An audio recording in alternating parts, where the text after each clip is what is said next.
Nitumie nafasi hii kumshukuru Mwenyezi Mungu, nitumie nafasi hii kuwashukuru washabiki zangu wote. Leo nimeona sura mpya nyingi sana kwenye boxing, hii ina maana kubwa. Nimshukuru sana Meja Shemunyu, na nitumie nafasi hii pia kuomba serikali pamoja na Azam TV wafanye uwekezaji mkubwa kwenye boxing. Nimewadhulumu sana mashabiki zangu, leo wengi wamekuwa nje kwa sababu ya udogo wa eneo. Kuna tamani mpambano linalofuata lifanyike walau uwanja wa Taifa pale, au tuwe na arena maalum kwa ajili ya boxing ili iweze kukusanya watu wengi.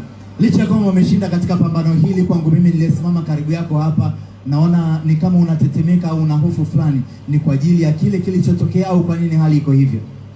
Mara zote kwenye maisha yangu sijawahi kushangilia ushindi wa pambano langu lolote, kwa sababu unapokuwa unashangilia ni kama umefanya kitu ambacho haujakitarajia. Kwa hiyo nina uhakika na matokeo kwa sababu nafanya mazoezi sana.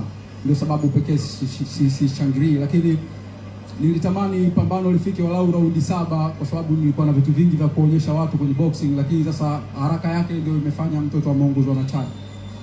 Katika mahojiano ambayo ulifanya juzi kuelekea katika pambano hili, ulisema kama upo uwezekano wa kupata bondia ambaye unaweza kumpiga lakini ukapata hela, unaweza pia kufanya hivyo. Tuishi katika kauli hile. Hata ili pambano sijapewa dua, ni hela ndo zimenifanya niingie kempa. Kwa mashabiki wako na lipi la kuweza kueleza kwa kile ambacho umekipata uwanjani leo? Nashukuru sana. Nashukuru sana wa Tanzania wengi sana, sehemu nyingi tofauti. Pamoja na ndugu zangu wamesafiri kutoka Tanga wamekuja hapa. Mimi nimeshinda leo, ni maana kubwa kwa wanamogadishu wote. Lakini sijafurahia kucheza raundi chache. Yaani nilitamani nifike walau raundi 7 kwa sababu nimekuwa na vitu vingi. So kwa namna hiyo, Babu Haji yuko wapi? Ndugu yangu mmoja Haji kutoka Rock City, tuna mpango tufanye jambo. Walau nikate kiu nilokuwa nao. Nimefanya mazoezi alafu sijapata kile ambacho nilikuwa nakitarajia nikipata. Natamani siku moja na mimi nimalize pambano na tukadamu kwenye pua. Shida watoto sio wavumilivu.